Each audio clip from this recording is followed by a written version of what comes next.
आज का जो हमारा लेक्चर है वो इस बारे में है कि आप सीएसएस की तैयारी जो लोग करना चाहते हैं वो इसकी तैयारी कैसे शुरू करें और नोट्स कैसे बनाएं और रिवीजन कैसे करें और इस तरह के जो बहुत सारे सवालात आते हैं। इसके बहुत सारे तरीके हैं। कुछ लोग ज़्यादा पढ़ते हैं, कुछ लोग कम पढ़ते हैं। उसकी वजह ये है कि वो बचपन से अच्छी किताबें पढ़ते चले आ रहे होते हैं, उनकी इंग्लिश बहुत अच्छी होती है। और कुछ लोगों को थोड़ी सी ज़्यादा मेहनत करनी पड़ती है। तो मैं आपको अपना एक्सपीरियंस शेयर कर देता हूँ कि मैंने सीएसएस की तैयारी कैसे की। मैंने गुलाम साख खान यूनिवर्सिटी से जब इंजीनियरिंग करके निकला तो मैं को बहुत ज़्यादा तैयारी नहीं कर सका और मैंने कंप्लेसेंसी में इम्तिहान दिए।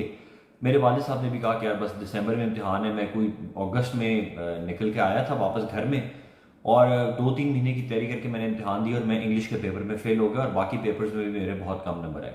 उसके बाद मैंने पूरा साल एक स्ट्रैटेजी बनाई। मैंने पहले सीएसएस के जो ऑफिसर्स पास हो चुके हुए थे उनसे मिलने की कोशिश की। मैं एकेडमीज़ में गया, एकेडमीज़ में मैंने लेक्चर्स भी अटेंड किए और फिर मेरे जो टीचर थे वो डॉक्टर लियाकत न्याजी साहब थे, वो टॉपर थे अपने बैच के। फिर मैं उनके पास जाना शुरू हुआ और इस तरह मैंने एकेडमीज़ में जाके और कुछ अच्छे टीचर्स के पास जाके पहले गैदर किया कि तैयारी करनी कैसे है। और फिर इसका तरीकाकार मैंने ये बनाया कि सबसे पहले तो आप जो सिलेबस है सीएसएस के सिलेबस को उठा लें और अगर पीएमएस का है तो पीएमएस के सिलेबस को उठा लें। सिलेबस को उठा के पहले तैयार कर लें कि आपने किताबें कौन सी हैं, मटेरियल कौन सा है जिससे तैयारी करनी है। अब तो बहुत आसान हो गया है, जो हर टॉपिक के ऊपर हर सब्जेक्ट के ऊपर जो बेस्ट बुक्स हैं वो मैंने कंपाइल कर ली हैं और वो मैं आपको इसी यूट्यूब के लिंक के नीचे दे दूंगा। आप उस लिंक पर क्लिक करेंगे तो आपको जो बेस्ट बुक्स के नाम हैं वो मिल जाएंगे और वो बेस्ट बेस्ट बुक्स अक्सर ऑनलाइन भी अवेलेबल होती हैं, वरना आप उर्दू बाज़ार जाके कहीं पे भी जाके वो किताबें सेकंड हैंड भी ले सकते हैं ताकि आपके पास मटेरियल आ जाए जिससे आपने तैयारी करनी है। ये तो हो गया एक काइंड ऑफ मटेरियल जिससे आपने तैयारी करनी है। आजकल क्योंकि किताबें जो हैं वो अब पुरानी होती जा रही हैं और हर फील्ड के अंदर रिसर्च इतनी ज़्यादा इजीली अवेलेबल है। हमारे 2004-05 में तो उस तरह से गूगल के ऊपर कुछ स्कॉलर और ये इस तरह के रिसर्च आर्टिकल्स इजीली मिलते नहीं थे। तो अब आपके लिए सबसे आसान जो मैं आपको मशवरा दूंगा कि एक ये मटेरियल हो गया आपका किताबों का। दूसरा मटेरियल जो है वो आप गूगल के ऊपर जाएं, google.com के ऊपर लिखें scholar.google.com स्कॉलर, तो आपको जो दुनिया की तमाम रिसर्च चल रही है उसके अंदर एक्सेस मिल जाएगी और जो भी टॉपिक आपने तैयार करना होगा वो आप टॉपिक वहाँ पे लिखें। उसके ऊपर जो लेटेस्ट एकेडमिक या स्कॉलरली आर्टिकल है आप उसको भी तैयारी के लिए अपने पास डाउनलोड कर लिया करें और ये आप सारी चीज़ें तैयार करके यहाँ पर रख लें। आपके पास सारा मटेरियल की किताबों का इकट्ठा हो गया तो उसके बाद दूसरा तरीका ये होता है कि आप पास पेपर्स उठा के लें। ये भी आपको मार्केट से मिल जाते हैं, हर किस्म की जो है वो इसको प्रिंट करती रहती है। आप पास पेपर्स उठा के लें और पास पेपर्स के बाद आप साथ साथ ये बुक्स की तैयारी करते रहें तो आपको पूरा आइडिया हो जाएगा कि कौन से सवालात कहाँ से आ रहे हैं, कौन सी क्या चीज़ कहाँ से आ रही है और इस सारी चीज़ को आप थोड़ा सा ऑर्गेनाइज करने की पोजीशन में हो जाएंगे। साथ ही साथ मैं आपको रिकमेंड करूंगा कि आप अकेडमीज में ज़रूर चले जाएं ताकि आपको लेटेस्ट पता चल जाए कि ट्रेंड्स क्या चल रहे हैं आजकल, कौन सा सब्जेक्ट अच्छा चल रहा है, कौन सा सब्जेक्ट अच्छा नहीं चल रहा। ठीक हो गया जी। इसके बाद तैयारी करने का तरीकाकार यही होता है कि पहले तो आपको जो बेस्ट बुक्स हैं उनकी एक जनरल रीडिंग देना शुरू कर दें।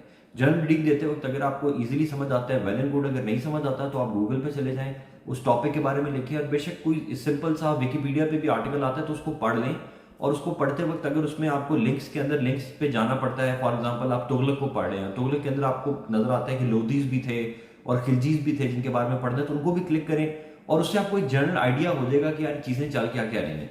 इस तरह आप एक दफ़ा गो थ्रू दे दें। ये गो थ्रू वाला काम जो है 12 सब्जेक्ट्स हैं और हर सब्जेक्ट को आप कम से कम एक एक हफ्ता ज़रूर दें, तो 12 हफ्ते तो आपके सिर्फ इस चीज़ में लग जाएंगे जब आप क्विकली गो थ्रू कर देंगे इन तमाम मटीरियल के ऊपर कि कौन कौन सा मटीरियल पड़ा है और उसके ऊपर रिसर्च आर्टिकल्स वगैरह क्या पड़े हुए। फिर आप क्या करेंगे, फिर आप सीएसएस के पास पेपर्स उठाएंगे और आप लिस्ट ऑफ टॉपिक्स बना लेंगे। जैसे मैंने पाकिस्तान अफेयर्स के अंदर मुझे पता था कि टोटल 60 या 70 टॉपिक्स बनते हैं, इस्लामियात के अंदर टोटल 40 टॉपिक्स पढ़ते हैं और वो टॉपिक्स भी आपको इजीली पास पेपर्स को अगर आप इसे 10 साल के पास पेपर्स देखें तो आपको पता चल जाएगा कि यार ये रिकरेंट थीम्स हैं जो आ रही हैं। आप उन पास पेपर्स को उठा लेंगे और फिर आप अपनी जो नोट शीट है जिसके ऊपर आपने एक्चुअली नोट्स बनाने वो आप खोल लें, मतलब एक फाइल बना लें, एक रजिस्टर बना लें, कुछ भी है। और उसका तरीकाकार ये है कि आप जब तैयार कर रहे हो, फॉर एग्जांपल एक टॉपिक आप तैयार करना चाहते हैं कायद-ए-आज़म के 14 नुकात, तो आपने उसके ऊपर पहले बेहतरीन मटेरियल पढ़ लिया, उसके ऊपर थोड़ा सा रिसर्च आर्टिकल पढ़ लिए। अब आप एक पेपर के ऊपर वो सारे जॉट डाउन कर लें जो आपने पॉइंट्स लिखे हैं। जब आप पॉइंट्स जॉट डाउन कर रहे होंगे तो आपने 5 चीज़ें ज़रूर याद रखनी है। आपने ज़रूर ये लिखना है कि किन किताबों से आपने तैयारी की है, बुक्स के रेफरेंसेस, कोटेशंस के रेफरेंसेस, हिस्टोरिकल रेफरेंसेस, कुछ डेट्स ये आपने ज़रूर देनी है और अगर कोई लेटेस्ट रिसर्च उसके ऊपर अवेलेबल है तो वो आपने ज़रूर देनी है। ये 5 चीज़ें आपका देना बहुत ज़्यादा ज़रूरी है। और इसी को याद करना पड़ता है। इसी के लिए मेरा एक और लेक्चर है जिसमें मैंने आपको ये बताया कि चीज़ें याद कैसे करते हैं। तो आप ये चीज़ें वो वहाँ से याद कर लें, यहाँ से मटेरियल ले लिए और इसको आप एक पेपर के ऊपर लिखना शुरू कर दें। जब भी आप एक टॉपिक तैयार करेंगे ना, तो एक सफ़े के ऊपर आपने 20 के करीब पॉइंट्स ही लिखने हैं, ज़्यादा नहीं लिखने, क्योंकि आपका ये 30 मिनट्स का 30-35 मिनट आपको मिलते हैं एक सवाल हल करने के लिए, और उसमें 20 मार्क्स का सवाल होता है। तो आप 20 से ज़्यादा पॉइंट्स लिख ही नहीं सकते। तो अगर आप 100 किताबें पढ़ लेंगे और आप पेपर में लिख नहीं सकेंगे तो आपका उसका फ़ायदा ही नहीं है। इसलिए आप उसके 20 जो मोस्ट इंपॉर्टेंट लेटेस्ट उसके ऊपर आपको जो मटेरियल मिला है, जिसमें बुक्स रेफरेंसेस वगैरह सारी चीज़ें मौजूद हैं, वो आप एक सफ़े पे लिख लें और वो आपको एक सफ़ा तैयार हो जाएगा एक टॉपिक का। और यूं आपके पाकिस्तान फेयर के अगर 50-60 टॉपिक्स हैं तो 50-60 सफ़े तैयार हो जाएंगे। इसी तरह आपके सोशियोलॉजी के अगर कोई 30 टॉपिक्स हैं वो तैयार हो जाएंगे। ऑन एवरेज ऑप्शनल जो सब्जेक्ट्स होते हैं उनके 30 से 40 टॉपिक्स होते हैं, कंपलसरी जो होते हैं उनके 50 से 60 टॉपिक्स होते हैं। यूं आपके ये सारे टॉपिक्स तैयार हो गए और इसके ऊपर भी आप 3 से 4 महीने लगा सकते हैं। यानी कि आपके 2-3 महीने पहले इनिशियल रीडिंग में लग गए, 3-4 महीने आपके इन टॉपिक्स पे तैयारी पे लग गए। अब आपने क्या करना है, अब आपने पास पेपर्स अटेम्प्ट करना शुरू कर देने। और उसका तरीका यार यही होता है कि आप फॉर एग्जांपल पब्लिक एडमिनिस्ट्रेशन आपका सब्जेक्ट है, आप पब्लिक एडमिनिस्ट्रेशन का 2014 का पेपर उठाएं और सारी चीज़ें पहले से आप रिवाइज कर चुके हुए हैं। अपना वो सफ़ा जिसके ऊपर आपने नोट्स लिखे हुए हैं वो पढ़ चुके हुए हैं, सब कुछ आप रिवाइज भी कर चुके हुए हैं, इनको अलग रख दें और फिर 3 घंटे में बैठ के वो पेपर अपना सॉल्व करें। 3 घंटे के अंदर आप वो पेपर सॉल्व करें और सॉल्व करने के बाद वो पेपर आप लेके जाएं किसी टीचर के पास और उससे चेक करा लें। अगर तो वो टीचर आपको 60% से ऊपर नंबर दे रहा है किसी सवाल में, तो उसका मतलब है कि आपकी तैयारी कुछ ना कुछ ठीक है। और अगर वो पेपर में आपको फेल कर रहा है तो जारी बात है आप फेल हो रहे हैं। और अगर आपके 80% मार्क्स आ रहे हैं तो इसका मतलब है कि आपका वो टॉपिक और वो सब्जेक्ट तैयार हो गया। और अब अगर आप CSS के पेपर में बैठेंगे तो आपको फिर 60% मार्क्स मिल जाएंगे। ये आप जहन में रखें कि CSS के पेपर में अगर आप बेस्ट परफॉर्म भी करेंगे तो आपको 65% 60% ही मार्क्स मिलते हैं, क्योंकि इतना ज़्यादा वो टफ उनकी चेकिंग होती है कि आप उससे पूरे नहीं आ सकते। तो ये तो हो गया आपका नोट्स बनाने का तरीका, किताबें पढ़ने का तरीका।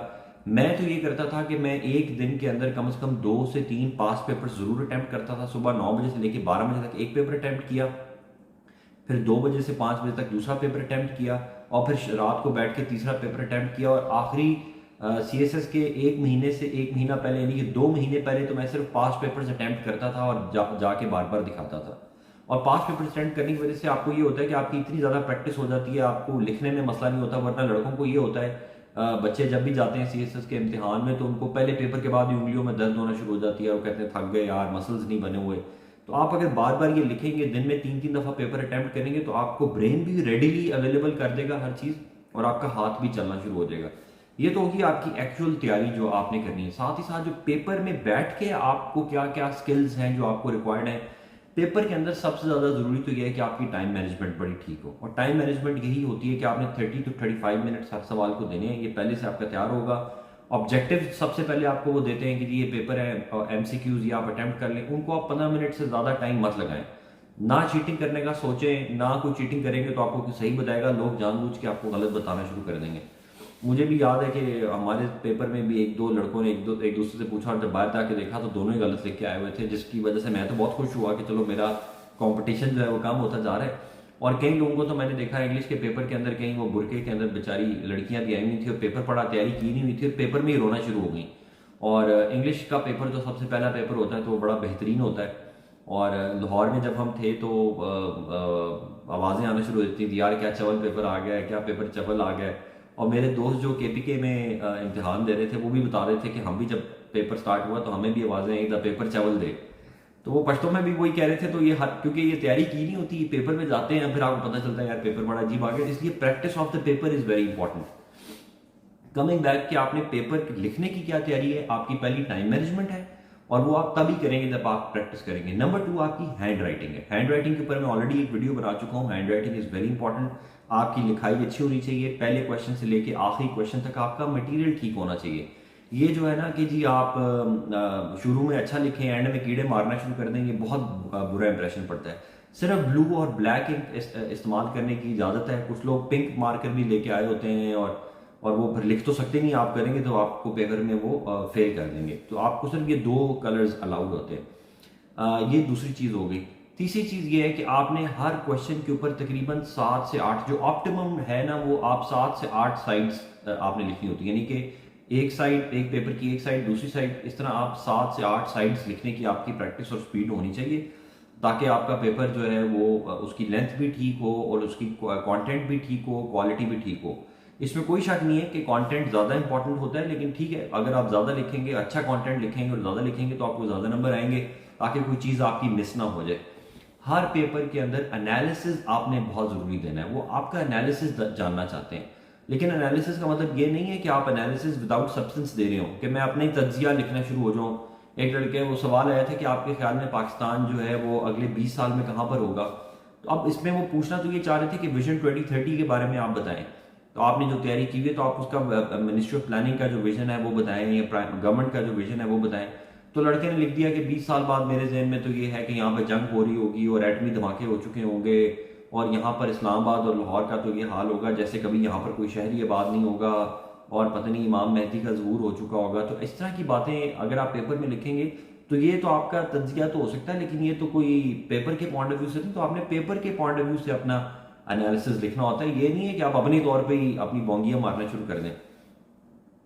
तो ये आपका तो ये बेसिकली ये आपकी तैयारी होगी, साथ रिवीजन भी मैंने आपको बता दी, साथ आपको पेपर में अटेम्प्ट करने की चीज़ बता दी।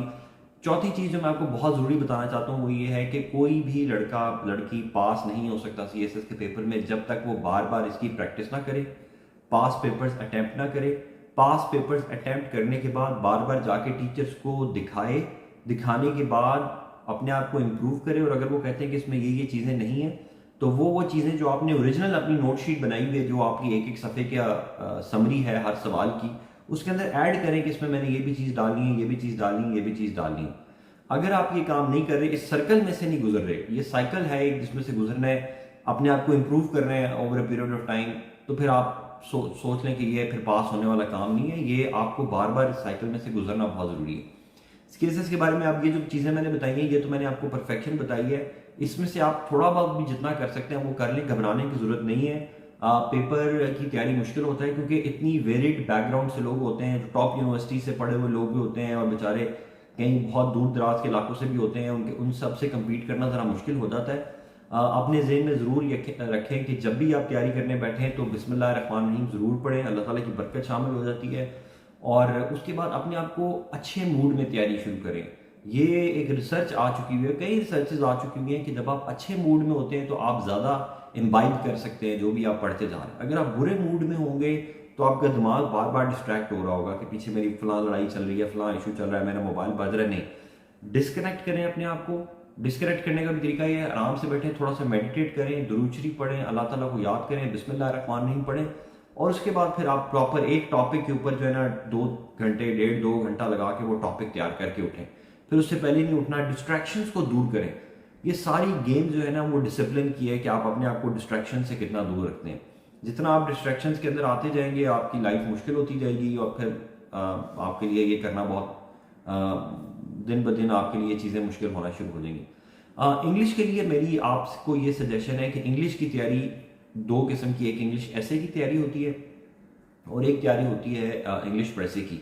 इंग्लिश ऐसे की जो तैयारी करनी है वो तो यही है कि आप 30 के करीब टॉपिक्स जो हैं वो एक्सपेक्टेड टॉपिक्स जो हैं उनकी तैयारी शुरू करें, और उन पर पूरा मटेरियल भी करें, उनको उन पर पढ़ाई करें, उस पर लिटरेचर ढूंढें, उस पर सोशियोलॉजी क्या कहती है, उस पर हिस्ट्री क्या कहता है, उस पर रिलीजियस पर्सपेक्टिव क्या है, इकोनॉमिक पर्सपेक्टिव क्या है, साइकोलॉजी उस टॉपिक पे क्या कहती है। एक कंप्लीट आप वो टॉपिक तैयार कर लें और इस तरह के 30 टॉपिक्स तैयार करें, उनको भी अटेम्प्ट करें, अच्छे इंग्लिश के टीचर से चेक कराएं और फिर आप करें।